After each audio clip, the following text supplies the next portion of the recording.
Mesdames, Messieurs, bonsoir. Il est 20h et vous êtes bien sur la TFM, c'est l'heure du journal. Au sommaire de cette édition du jeudi 24 avril 2025, le Conseil constitutionnel qui a un nouveau membre et c'est un Mohamedou qui en remplace un autre, Mohamedou Bachir Sey, à la place de Mohamed Diawara, dont le mandat est arrivé à terme, toujours avec le Conseil constitutionnel et la décision rendue hier. Elle fait couler beaucoup d'encre et de salive, la loi d'interprétation rejetée par le Conseil. Analyse et commentaires dans cette édition du professeur Mohamedou Ba et de l'ancien député Théodore Monteil. Et puis nous parlerons de la grogne des commerçants du marché du port avec 300 déguerpis. Ces commerçants crient à l'arnaque et interpellent les nouvelles autorités pour rentrer dans leurs droits. En sport, basket, le Sénégal connaît ses adversaires à l'Afrobasket 2025. Prévus en Côte d'Ivoire, Ouganda et Guinée sont logés dans la poule C en compagnie des Lions. Dans un instant, le développement de tous ces titres.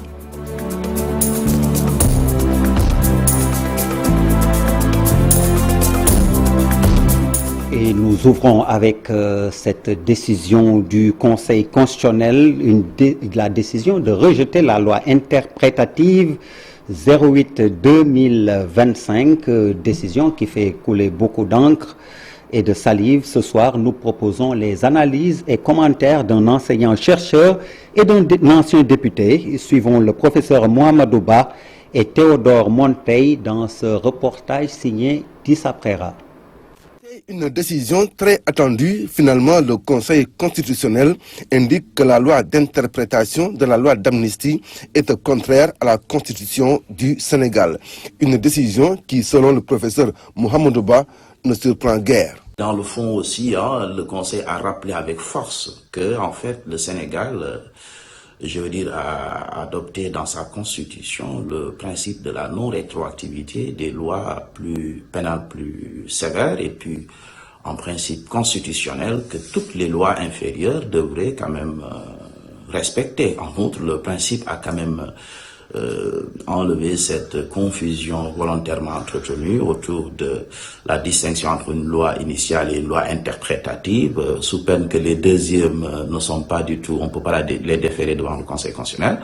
Là aussi, le Conseil constitutionnel a rappelé avec force que la loi reste la loi et sur la base de la loi organique qui porte création du Conseil constitutionnel, alors, cette loi ne distingue pas les lois selon leur nature, que toute loi adoptée selon la procédure parlementaire, et c'est ça une loi au sens juridique, on doit ou on peut le déférer devant le Conseil constitutionnel. Une position que partage Théodore Monteil. L'ancien député estime qu'il y a eu erreur dans la proposition de cette loi.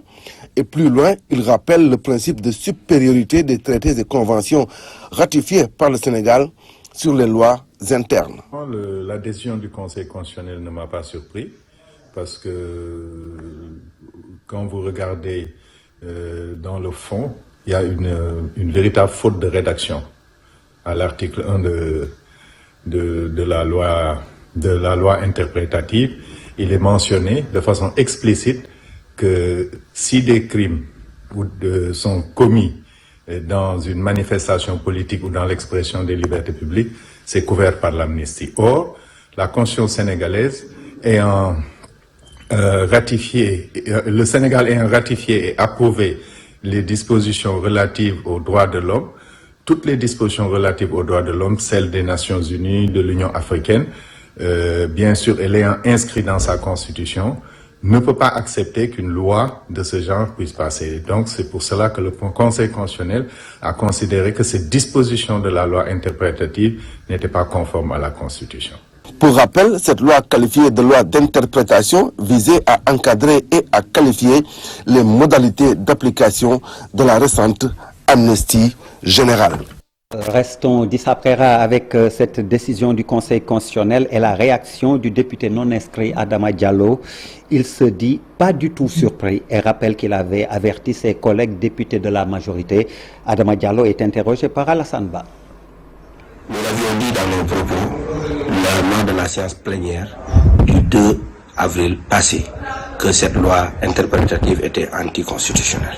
Fort heureusement que le Conseil constitutionnel vient de confirmer nos propos et de rejeter cette loi en la qualifiant d'inconstitutionnelle. Maintenant, c'est la réaction des Sénégalais qu'il faut enregistrer. Ce n'est pas la victoire de l'opposition, ni celle du pouvoir, mais c'est la victoire de l'état de droit. C'est la victoire de la démocratie, c'est la victoire de la République. Le pouvoir gagnerait à beaucoup plus écouter la minorité, car la vérité peut se cacher partout. Par ailleurs, j'invite le président de la République, clé de voûte des institutions, à s'approprier la collaboration avec les pouvoirs.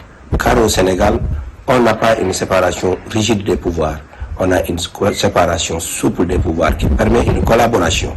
Et lorsqu'il est saisi d'une proposition de loi, au lieu de répondre pour dire qu'il n'a pas d'observation et que les travaux se poursuivent, alors que cette loi est inconstitutionnelle, il a le temps de saisir le Conseil constitutionnel, de demander son avis avant la poursuite des travaux. On gagnerait à respecter toutes les procédures, mais également à écouter tout le monde, y compris les minorités. Je vous l'annonçais en titre, Mohamedou Bachir Sey est nommé membre du Conseil constitutionnel. Le nouveau sage remplace Mohamedou Diawara, juge constitutionnel dont le mandat est arrivé à terme. Le juge Mohamedou Bachir Sey sera installé le 28 avril prochain. Autre nomination effectuée par le président de la République, celle du docteur Cheikh Gueye, membre de la société civile, désigné par le chef de l'État, Bassirou Diomaye Faye, comme facilitateur du dialogue national sur le système politique. Dr Cheikh Gueye est géographe, responsable de la veille et de la prospective à l'IPAR, coordonnateur du réseau des think tanks sénégalais et secrétaire permanent de l'initiative continentale Rapport alternatif sur l'Afrique, RASA. Allons à Agnam Tchoddaï, c'est pour parler de la colère des soutiens du député maire des Agnam, Farba Ngom, en détention depuis plusieurs semaines. Ils ont été interdits par l'autorité de tenir une rencontre avec la presse locale.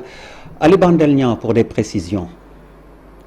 Les émeutes qui avaient suivi son arrestation il y a quelques mois, les séances de prière dans les mosquées, la mobilisation des chefs religieux, les rejets des cautionnements de Farba Ngom auprès de la justice irritent les populations du Bosséa. Dénonçant un règlement de compte politique, les soutiens du député maire des Agnam se sont retrouvés à Agnam Tchoddaï pour remettre en cause l'indépendance de la justice de notre pays. Emprisonner Farba pour qu'il perde sa base politique ou le détruire, je sais que c'est peine perdue parce que nous comptons jamais baisser les bras et nous serons toujours sur le terrain politique jusqu'à sa libération. Chère population, le pôle judiciaire financier mis en place censé d'examiner cette affaire n'a fourni aucun élément précis sur les accusations portées contre l'honorable député Farba Ngom. Ainsi, le rejet de la caution, trois fois déposée par ses avocats. Une telle opacité suscite des doutes légitimes sur la véritable intention de cette démarche. Situation démontre une volonté manifeste de fragiliser, d'intimider le député maire des Agnam, dont la popularité augmente de plus en plus, en témoin les nombreuses visites à la maison d'arrêt et correctionnelle de Rebeuss. C'est juste à la fin de cette déclaration devant la presse locale que des éléments de la gendarmerie sont intervenus disperser la foule. La gendarmerie nous a demandé de ne pas faire un point de presse dans une maison privée. Et depuis l'arrestation de Farba Ngom jusqu'à présent, la population de Bosséa est restée civilisée, mais cette population matée n'a même pas le droit de faire un point de presse. Nous sommes des Sénégalais, nous voulons que nos droits soient respectés. Toutefois, il faut rappeler que ce rassemblement des soutiens de Farba Ngom n'a pas été déclaré auprès des autorités administratives locales. Leur message passé, les notables, hommes et femmes mobilisés à cet effet, sont rentrés sans aucune arrestation. Au chapitre social, parlons des 300 commerçants en détresse au marché du port. Ils occupaient des cantines au centre commercial avant d'être déguerpis. Ils crient à l'injustice, d'autant qu'ils affirment être les propriétaires de ces cantines. Le reportage est signé Fatima Touré à Lundjaï. Ils sont près de 300 commerçants déguerpis du centre commercial du port. Regroupés au sein d'un collectif, ils sont rouges de colère. Ces derniers disent être victimes d'arnaques des propriétaires des cantines qui percevaient l'argent relatif au loyer d'une manière illégale. Le problème est qu'il y a des commerçants à qui on a retiré les cantines qu'ils occupaient et par la suite, les propriétaires de ces cantines nous ont donné, sans pour autant qu'on signe avec l'agence qui gère. Nous payons le loyer directement aux propriétaires via les transferts d'argent électroniques. Comme l'agence ne reçoit pas cet argent, elle prétend que nous avons des arriérés de paiement, alors qu'il n'en est rien. Nous sommes des patriotes, raison pour laquelle nous n'avons opposé aucune résistance à notre déguerpissement. Ces commerçants affirment avoir beaucoup contribué au projet PASTEF. Ils demandent aux nouvelles autorités de réagir au plus vite. Combat bi nga xamante nag moom mooy ñi nga xam ne ñooy sunu njiitu réew di président Bassirou Diomaye Faye le président Ousmane Sonko. Nous interpellons les nouvelles autorités. Nous avons été sur le terrain pour mener le combat à leur côté en soutenant le projet PASTEF. Depuis 2021, nous sommes menacés de déguerpissement. Aujourd'hui, en 2025, nous sommes déguerpis sous le magistère du PASTEF. Alors, nous appelons les nouvelles autorités à réagir au plus vite pour nous venir en aide. Ces commerçants du centre commercial du port déclarent qu'ils vont continuer à revendiquer leurs droits jusqu'à l'obtention d'une solution définitive. Fatima Touré, des commerçants et leurs clients en danger de mort, c'est à Thiès. Et c'est parce que ces commerçants se sont installés sur les rails. Il s'y ajoute des habitations situées à moins de 10 mètres de l'emprise ferroviaire. Les autorités ont fait le déplacement pour constater la situation et préconiser des mesures. Cheikh Anta Diop, Seylatir signe le reportage à Thiès. La récurrence des accidents ferroviaires hante le sommet des populations et les autorités locales. Les techniciens de GCO, des ICS, des opérateurs ferroviaires, les chefs de quartier et le maire de Thiès ont fait le tour des points névralgiques à risque, le passage à niveau de Médina Fall, Ndama, Sam Marché Central et le passage à niveau qui se situe au niveau de l'école polytechnique de Thiès. Des mesures draconiennes seront prises pour sécuriser l'emprise ferroviaire. Les emprises libérées, il faut déjà présent les sécuriser. Tout ce que nous avons, il faut sécuriser à ce niveau. Ensuite, il y a beaucoup de problèmes que les populations ont déplorés. La poussière, parce qu'il y avait des pierres qui empêchaient cette poussière-là, la pollution. C'est une agression sur les populations, c'est une agression sur l'environnement, c'est une agression sur la nature. Tout au long de la voie ferrée, tout le monde est agressé. Les populations, j'en appelle aussi à la volonté du directeur qu'on essaie de voir tout ça. Parce qu'il y a des choses concrètement qui peuvent être faites. Le directeur général des chemins de fer du Sénégal revient sur ces mesures. Faire du Djibouti, en tout cas dans tous les secteurs, et donc le rail ne sera pas en reste. Et ça, c'est sans compter les ambitieux programmes aujourd'hui que l'État a de développement donc, des chemins de fer. Pour toutes ces raisons-là, c'est urgent aujourd'hui de procéder à une libération définitive des emprises ferroviaires et à leur sécurisation. Pour sécuriser les emprises ferroviaires, des moyens colossaux seront mobilisés, selon le directeur général des chemins de fer, bien sûr avec l'accompagnement du gouverneur et du préfet de Thiès. Après Thiès, rendons-nous à Rufisque, plus précisément au quartier d'Angou, situé dans la commune de Rufisque Nord. L'accès au cimetière relève du parcours du combattant. C'est à cause de l'état de délabrement très avancé de la route. Reportage Abdou Diouf Diagne, Amadou Bamba Samb. Dans ce quartier traditionnel de Dangou, un soleil ardent accable les populations. Mais ce n'est pas seulement la chaleur qui pèse sur les habitants, c'est aussi l'état de dégradation avancée de la route menant au principal cimetière du département de Rufisque, un lieu sacré et symbolique pour toute la communauté. Clairement, par rapport à la situation de la route part vers les cimetières. Je crois que nous avions les cimetières les plus grands de la région de Dakar, qui est les cimetières de Belelan, de Dangou. Et cette route-là, c'est la route principale qui part vers les cimetières. Alors, lorsque la pluie tombe vers l'hivernage, alors personne ne peut passer ici pour partir à la grande mosquée, au cimetière de Dangou. Une route ignorée des transports en commun et qui se transforme en cauchemar pour les habitants chaque saison des pluies. Le transport qui est emprunté le plus ici, c'est la calèche. Parce que les voitures ne passent plus ici. Avant, on avait fait un plaidoirie jusqu'à ce que le 53 et le 62 passent ici pour aller vers Niakourap et autres. Mais là, maintenant, ils ne passent plus ici. Pour des raisons. Pourquoi? Parce que l'état de la route. Face à ce constat, La population locale lance un appel pressant aux autorités. Aux investissements, surtout les quartiers traditionnels. J'ai constaté que tous les quartiers traditionnels de Rufisque sont défavorisés par rapport aux investissements qui se fassent au niveau de Rufisque. Les quartiers résidentiels, ils sont bien lotis, ils sont bien mis dans de très bonnes positions.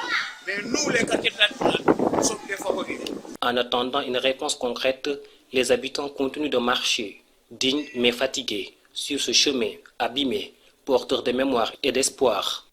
Et à présent, avec la tuberculose qui ne cesse de se propager au Sénégal, en 2024, il y a eu 16 668 cas recensés. Dakar, la capitale, est en tête du classement. La journée régionale de lutte contre la tuberculose a été célébrée hier jeudi. Les détails avec Alassane Ba. Ce sont des chiffres qui font froid dans le dos. En 2024, 16 668 cas de tuberculose ont été enregistrés au Sénégal et la région de Dakar occupe la première place. Dakar occupe pratiquement 44% des cas de tuberculose à cause de la promiscuité. Maintenant, les messages qui sont lancés, c'est aux malades tuberculeux d'éviter de cracher. Quand ils crachent, de mettre leurs mains sur la bouche pour éviter la projection des gouttelettes, mais aussi de porter les masques. L'information essentielle, c'est que quand un malade est tuberculeux et qu'il prend un traitement pendant 15 jours, il ne peut plus contaminer. Donc, l'information, c'est de se faire dépister tôt, de prendre le traitement au bout de 15 jours, on ne peut pas contaminer. C'est ce qui nous permettra de freiner vraiment cette transmission. Selon toujours Fodé Danfakha, il y a encore 16% de potentiels cas de tuberculose qui ne sont pas diagnostiqués et qui sont au niveau de la communauté. Donc il faudra qu'on parvienne à retrouver tous ces cas, de les traiter et de rompre la transmission au niveau de la communauté. Au niveau des moyens de transport, il y a beaucoup de personnes, donc les malades qui pensent qu'ils ont la tuberculose, qui toussent depuis plus de 15 jours, quand ils prennent ces moyens de transport, de porter un masque pour protéger tous ceux qui empruntent les moyens de transport. La commune de Yoff a été choisie pour abriter la célébration de cette journée, un choix qui se justifie selon l'adjoint au maire. La mairie a fait donc une priorité la santé, surtout la santé publique. C'est la raison pour laquelle nous avons un budget consolidé. Et dans ce budget, donc, nous accompagnons les 5 postes de santé qui sont ici au niveau de la mairie et le centre de santé. Et en même temps aussi, au niveau de notre conseil municipal, nous avons les Badianogor qui sont des relais. Et c'est une chaîne qui travaille pour éradiquer toutes ces maladies infectieuses au niveau donc de notre commune. L'objectif de cette journée est de sensibiliser les populations sur cette maladie, une maladie qui n'est pas bien connue. D'après la dernière enquête, seuls 54% des Sénégalais ont des informations sur la tuberculose. 4e édition du Forum sur l'emploi et l'employabilité. Le président de la République appelle les acteurs au dialogue afin de sauvegarder l'intérêt des travailleurs. Bassirou Diomaye Faye est revenu sur le nouveau code du travail qui, pour lui, va réformer le milieu du travail. Le thème de cette édition est défis, perspectives pour un Sénégal souverain, juste et prospère. Écoutons le chef de l'État, Bassirou Diomaye Faye, au micro d'Abdou Diouf Diagne et Ahmadou Bamba Samb. La révision de la convention État-employeur pour l'adapter aux exigences actuelles du marché du travail. Outre l'insertion de 3500 jeunes en 2025. Les réformes en cours pour disposer de nouveaux codes du travail et de la sécurité sociale afin d'assurer une meilleure protection sociale qui sera étendue aux acteurs de l'économie informelle. Le projet de formation des talibés dénommé Dara Atelier, la généralisation de l'internalisation des modules sur l'entrepreneuriat dans les filières de formation et l'insertion des centres d'incubation dans les établissements de formation professionnelle et technique. Le défi ne peut être relevé que dans un climat social apaisé. C'est pourquoi il est important d'instaurer un dialogue responsable entre le gouvernement, les organisations d'employeurs et les organisations syndicales des travailleurs ainsi que la société civile. C'est cela le garant d'un cadre d'épanouissement aux entreprises et la sauvegarde des intérêts des travailleurs. Le dialogue doit être permanent, surtout en temps de paix. qui offre plus de calme et de sérénité, propice à des opportunités de résultats constructifs pour un environnement économique et social sain. Dans quel cadre l'État et le secteur privé vont travailler pour proposer aux Sénégalais des solutions en termes de création d'emplois ou croissance économique entre autres? C'est la grande question que se pose l'UNACOIS Diapo depuis la publication de l'agenda 2050. En conférence de presse cet après-midi, la structure a également évoqué la crainte des opérateurs économiques par rapport à ce cadre qui n'est toujours pas défini, ce qui explique que selon l'UNACOIS Diapo, le ralentissement de toutes les activités. Écoutons à ce propos Ousmane Sindiaye, c'est le secrétaire exécutif de l'UNACOIS Diapo. Ces propos sont recueillis par Modou Diop et Ibrahima Kane. Toutes les activités ont été fortement ralenties parce que c'est un round d'observation, parce que nous attendions d'avoir des signaux très clairs de la part des autorités, parce que nous attendions d'avoir des orientations précises pour pouvoir relancer les affaires. L'une des premières orientations que le secteur privé attendait, y compris l'UNACOIS, à la suite de la publication de l'agenda 2050, c'est le cadre dans lequel État et secteur privé vont décider de s'épanouir pour proposer aux Sénégalais justement les solutions qu'ils attendent en termes de création d'emplois, en termes de croissance retrouvée, en termes simplement d'épanouissement. Malheureusement, jusque-là, nous attendons encore ce cadre de dialogue et de concertation que nous appelons de tous nos voeux, que nous n'avons encore pas vu du tout. Dans ce contexte de mise en œuvre de l'agenda 2050, nous nous posons toujours la question de savoir quel est le cadre dans lequel nous allons évoluer avec l'État, quel sera le dialogue public, le modèle de dialogue public-privé qui sera mis en place et quels en seront les tenants et les aboutissants. C'est suffisamment préoccupant, c'est suffisamment lourd comme inquiétude, c'est suffisamment déroutant pour que les opérateurs économiques ne continuent pas de prendre des risques. C'est ce qui explique, c'est l'une des raisons pour lesquelles l'activité est au ralenti. Nous l'avons constaté dans la circulation, nous l'avons constaté dans le flux des transactions au niveau du port, nous l'avons constaté dans le flux des transactions au niveau des banques. Bref, nous l'avons remarqué globalement dans le secteur de l'économie et plus spécifiquement dans le secteur du... Le Sénégal réaffirme son ambition pour une transition énergétique durable à travers la 8e édition du Salon international des énergies renouvelables et de l'environnement en Afrique, ouverte ce jeudi à Dakar, placée sous le sceau de l'innovation, de l'inclusion et de la résilience. Ce rendez-vous majeur est marqué cette année par un nombre record de participants. Les détails dans cet élément signé Biram Ndour et Ibrahima Faye. De la 8e édition du Salon international des énergies renouvelables et de l'environnement en Afrique marque une nouvelle étape dans l'engagement du Sénégal en faveur d'une transition énergétique durable. Lancé par le ministre de l'Environnement et de la Transition écologique, ce rendez-vous majeur placé sous le thème résilience, inclusion et innovation en Afrique incarne la volonté du continent à bâtir un avenir plus vert, plus inclusif et plus souverain. Nous sommes dans un monde aujourd'hui où les changements climatiques font énormément de dégâts sur les économies, mais également sur les communautés et sur les écosystèmes. Et dans le cadre de la lutte contre le changement climatique, le Sénégal a pris des engagements, notamment dans le cadre de sa contribution nationale déterminée, et des engagements allant dans le sens de renforcer son mix énergétique. Aujourd'hui, nous sommes à 31% de renouvelables, mais nous comptons alors aller à 40% d'ici 2040. Et les énergies renouvelables ont un rôle très important à jouer. D'où l'importance de ce salon qui regroupe tout ce qui s'active dans le domaine des énergies renouvelables, pas du solaire seulement, mais des énergies renouvelables. Mais également, il y a le milieu de la recherche qui intervient parce que les résultats de la recherche dans le domaine des énergies renouvelables sont aussi exposés ici. Et donc, c'est tout bénéf pour notre pays d'accueillir ce salon. Pendant 3 jours, institutions, chercheurs, entreprises et porteurs de projets croisent leurs idées au cœur des échanges, décarbonation, inclusion, formation et financement. Au Sénégal, nous avons eu la chance de découvrir du gaz et du pétrole.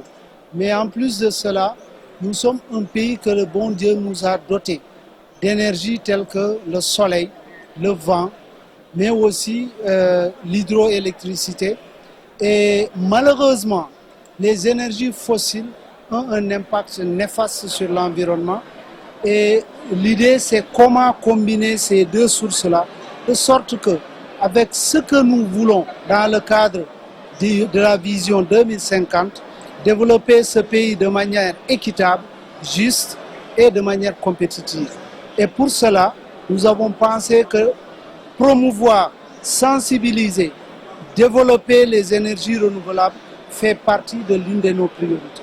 Plus qu'un salon, le Sierra s'impose comme un catalyseur de solutions concrètes, un signal fort pour dire que l'Afrique est prête à mener sa propre transition avec ses ressources, ses talents et sa vision. Nous restons persuadés que durant ces 3 jours, toutes les recommandations issues du colloque scientifique vont contribuer dans les transitions énergétiques qui occupent une place centrale dans le projet Vision Sénégal 2050 et qu'elles seront utilisées à bon escient pour opérer un développement durable en Afrique. Nous comptons pérenniser cette manifestation qui constitue un des axes du référentiel Sénégal 2050 et faire de Dakar un hub des énergies vertes en Afrique. 5 candidats à la présidence de la BAD, de la Banque africaine de développement, se sont affrontés aujourd'hui dans un débat en présentiel et retransmis en direct dans le monde entier via Internet. Le débat s'est tenu à Washington en marge des assemblées de printemps du FMI et de la Banque mondiale. Amadou Hott, le candidat du Sénégal, s'est bien illustré, mais bien évidemment, tout reste à faire le 29 mai prochain avec le vote des États membres. Ce sera aux assemblées de la BAD à Abidjan.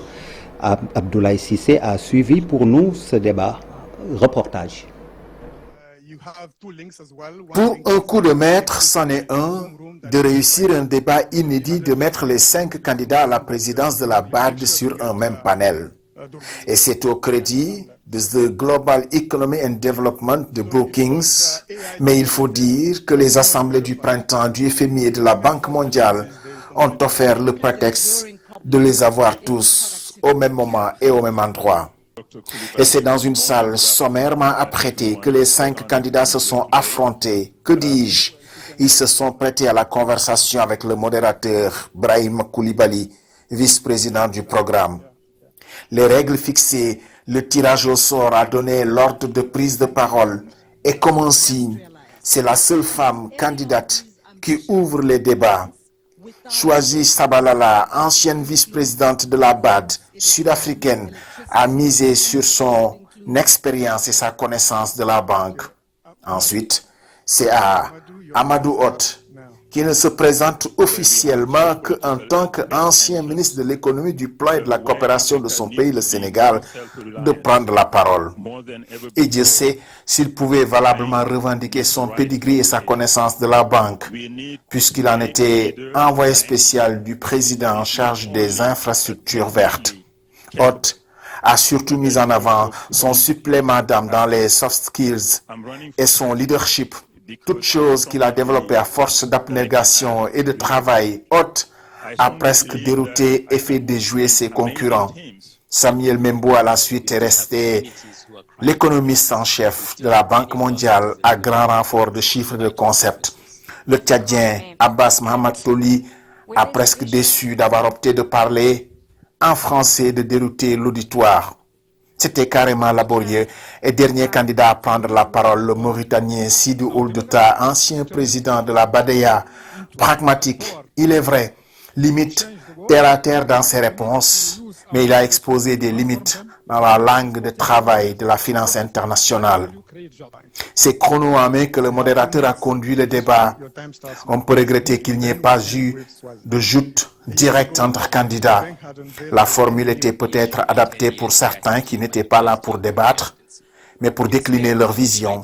Les visions et les grands principes des enjeux de positionnement de la BAD dans le développement de l'Afrique sont presque les mêmes d'un candidat à un autre. Amadou Hott semblait celui qui voulait le plus en découdre. Peut-être que ça pouvait l'aider à montrer sa meilleure maîtrise du sujet et du contexte africain. Avantage, sans chauvinisme, Amadou Hott. Manifestement, les candidats ont pris goût à ce débat. Second round, prochainement à Abidjan, en marge du Africa CO Forum, à l'initiative du magazine panafricain Jeune Afrique.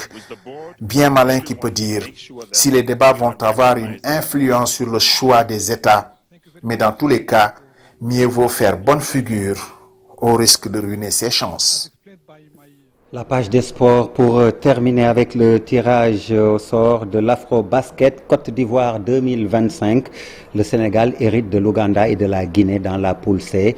Une poule abordable selon le président de la Fédération sénégalaise de basket qui a estimé que la compétition démarrer plus tôt lors du deuxième tour. Maître Babacar Ndiaye, que vous avez pu suivre dans nos éditions Wolof après ce tirage au sort. Nous restons avec le basket du 26 avril au 4 mai prochain dans la conférence Sahara. L'ASC Ville de Dakar va représenter le Sénégal à la 5e saison de la Basketball Africa League. L'objectif premier est d'accéder au Final 8 prévu au mois de juin prochain. Les détails dans ce reportage signé Chersad Boudjara. L'ASC Ville de Dakar fin prête pour la conférence Sahara de la Basketball Africa League du 26 avril au 4 mai à Dakar Arena. L'objectif, décrocher une place à la phase finale en Afrique du Sud au mois de juin prochain. Point de vue, même qualité de jeu. Nous avons vraiment de bons joueurs et qui ont essayé vraiment d'élever leur niveau de jeu spécifique à cette compétition-là. Maintenant, pour ce qui est les objectifs de cette compétition, donc je pense que le président a déjà fait une déclaration sur ça, que vraiment il y a 2 étapes. Okay. Notre objectif vraiment c'est d'aller de se qualifier donc, au Final 8. Donc c'est ça notre premier objectif. Maintenant, on va voir en fonction donc, de cette première étape, donc, de cette première tranche, okay, ce que ça va donner. Okay. Donc, et ensuite, on verra l'autre étape. Une ambition sous-tendue par la confiance au groupe renforcé par 4 joueurs habitués au jour de la balle, Will Perry, Abdoulaye Harouna, Ater Majok et Devine Eke, qui se sont bien intégrés. Le groupe aussi te le dit bien. Okay. Donc, on avait des craintes au départ. Par rapport à l'amalgame des joueurs, des professionnels, entre guillemets, et les autres qui étaient là. Okay. Mais vraiment, en fait, on n'a pas eu vraiment beaucoup de problèmes. Nous sommes parvenus vraiment donc, à mettre les 2 groupes ensemble. Pour faire une bonne compétition, donc, il faut vraiment de la solidarité. Okay. Il faut vraiment que les joueurs s'entraident. Okay. Donc et ça, on peut l'avoir. Il y a une bonne ambiance entre eux. Et dans le terrain aussi. Une équipe solidaire et déterminée, 2 des attitudes qui peuvent aider ASC Ville de Dakar à bien se comporter face à l'US Monastir de la Tunisie, Kirol Star Basketball du Cap-Vert et Petro Luanda d'Angola à partir de ce samedi dans la conférence Sahara. Football avec les dates des assemblées générales fixées par le comité exécutif de la Fédération sénégalaise de football. Le 24 mai prochain est retenu pour l'assemblée générale ordinaire et le 2 août pour l'assemblée générale élective, selon le porte-parole de l'instance fêtière du foot au Sénégal, Seydou Sané, qui annonce aussi la création sous peu de pôles de développement. Seydou Sané interrogé par Chersad Boudjara. Je parlais que les U17 jouent peu. Et nous avons voulu maintenant motiver les uns et les autres et toutes les régions vont participer. C'est pourquoi nous avons mis en place des pôles de compétition qui sont au nombre de 8.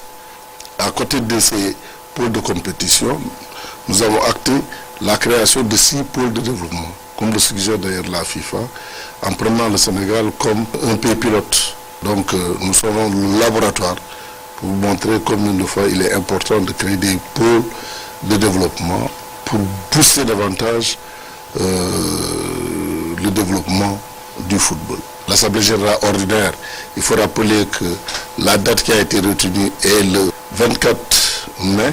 Donc nous allons tenir cette Assemblée générale ordinaire le 24 mai en Guéréo. C'est une assemblée générale ordinaire qui nous permettra de présenter le bilan 2024 comme on le fait chaque année. Nous avons retenu aussi la date de l'assemblée générale élective le 2 août 2025. Et pour terminer, randonnée pédestre avec le club de Dieuppeul-Derklé qui donne rendez-vous dimanche prochain, dimanche 27 avril, sous la présidence effective du président de la Fédération de randonnée pédestre, M. Mam Saliou Sall. Rendez-vous donc est pris pour le dimanche 27 avril pour le club de Dieuppeul-Derklé pour sa randonnée pédestre annuelle. Merci, c'était tout pour cette édition. Merci de nous avoir suivis. Excellente suite de programme. Dans un instant, la suite avec Soir d'Info qui a le plaisir de recevoir le professeur Mounir Roussi, constitutionnaliste.